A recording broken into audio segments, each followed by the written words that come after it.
In August of 2011, Treyarch released their last DLC for Call of Duty Black Ops. Titled Resurrection, this DLC featured the newest map Moon alongside remasters of the old World at War maps.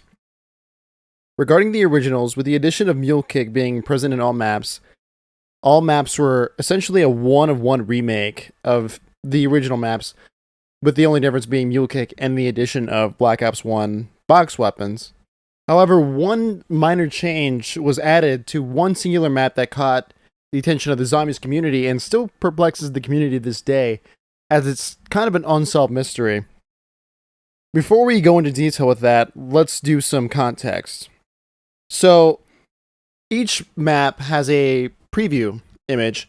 They're generally comic book themed. That was the whole theme of them in Black Ops 1, where you look at Nacht Der Untoten to Ascension, they're comic books. And each World at War map, outside of Nacht Der Untoten, had a original image created for the map, and a lot of those were quote-unquote remastered. They were essentially just retextured versions of those original images, and they were placed back into the map. However, Nacht Der Untoten originally was just a still image that you see when you play World at War. It's just a shot of zombies in the map. It's not an actual, preload map image like you see in multiplayer or in later installments of zombies. To fix this, Treyarch made a original image for Nacht Der Untoten, and I'm going to put the image up here. As you can see, what the hell is this? What the hell? Who made this? And why did this get past anybody? You can see that the community was perplexed at the time, because what are we supposed to get from this? Nothing about this image has to do with the map at face value. So, I want to analyze this image and try to draw my own conclusion. And while I definitely can't solve this, as I don't work at Treyarch, this is not an expertise of mine, I kind of want to add my own theory to the pot and see what information we can get from this, and hopefully maybe someday we can get an answer to it. So, as I mentioned, images similar to this, particularly to this image, shows up in previous maps, mainly Ascension. Images similar to this would also show up in Nuketown Zombies in the next game. But the problem is, both of those maps are better at showing the lore of the image than Nacht. So when you look at Ascensions, you see the man, the Shadow Man on the left, and you see the rocket and everything. Basically, the map is just showing you kind of a little glimpse into the context of what the map is. I'm pretty sure that the man in the left image is Gersh. It also could be Yuri. And the rocket site is obviously an image showing that it's Ascension. It's the Ascension site.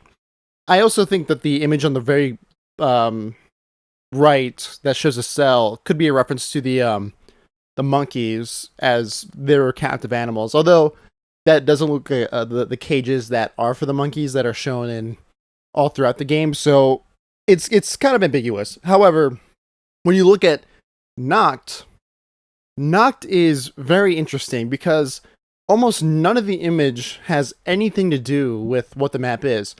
For those who don't know, Nacht Der Untoten is a German airfield bunker. It's as plain as can be, and the story is generally pretty well known.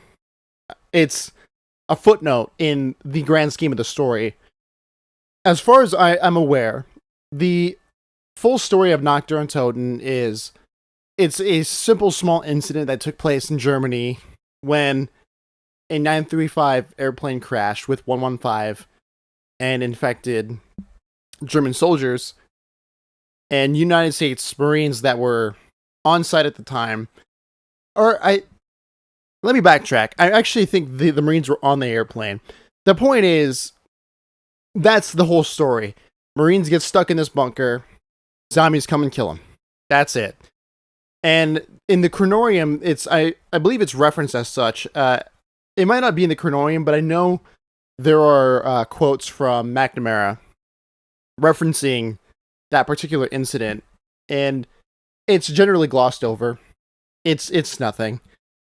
However, when you look at this image, there's a lot going on here, and it honestly gives a lot more context to other events in the story outside of Nacht. And what I want to try to do here is try to tie that into how this is related to Nacht, albeit very loosely. The first part of the image I want to look at is the top right. We see a shadowy figure in a facility with storage containers labeled with USSR insignia, and it's very reminiscent of a lot of imagery from Indiana Jones. That's where the Ark of the Covenant is kept, in this facility that I presume was on Area 51, which was revealed in Crystal Skull. And I believe that could be a little bit of a tie-in, but that's neither here or there. One thing to note that relates to this particular topic: when Group 935 was disbanded at the end of World War II, very much like in real life, the Soviets and the United States agreed to take on German scientists to aid in their own research projects, whether that be rocket science, whether that be nuclear products. It's generally all around science research. And notoriously in the zombie storyline, Harvey Yena is a well-known scientist that was associated with Group 95, and he was originally sent there as a spy for the United States, and he went to Russia willingly and spied on the Russians for the United States, which gave a lot of intel to the Americans, specifically the CIA and the higher government, like the Department of Defense and all that. And so this could kind of tie into that, especially knowing that in the other media, this facility that we're seeing here is traditionally in Area 51. This could be kind of tied into that, but again, there's not a concrete conclusion here. That's just something I've noticed. When we continue to look at this image, to the left of the storage facility, we see scientists walking, and tied with the Russian imagery in the previous image that we looked at, it's kind of believed that this is generally focused on the Ascension group. And because this image reminds me so much of the Ascension preload screen, I'm almost pretty firm in that assumption, just because it's so similar and what we're seeing is so tied to that. And right below that, we see scientists on the computers. I just can't really draw a conclusion to that. And then on the far left, we see another shadowy figure in a light. And in between all these images, we see dates going left to right, descending. So we see 1964 descending all the way down to 1963 or 1943. And this is a pretty interesting thing to me, because time travel is very well known in the zombie storyline. The Ultimus crew is constantly jumping forward in time, but we don't really notice when they jump backwards in time. It's not an occurrence that happens frequently, and this kind of leads me to my main theory of why this image is so it's hard to explain. How it's so interested in Ascension lore. So let me explain. So in the timeline, there is a handful of occasions where Ultimus goes backwards in time. Most famously is when, in Classified, when it was revealed that post-Moon, after the Earth was destroyed, the Ultimus crew teleported back to Groom Lake. However, they went backwards in time and appeared at Groom Lake prior to the Earth's destruction, prior to, I believe, before Broken Arrow was established. They essentially showed up in the 60s. I don't remember the date, but they went back in time and were subsequently arrested and held captive at Groom Lake, which we see in the lore they were held in anger for.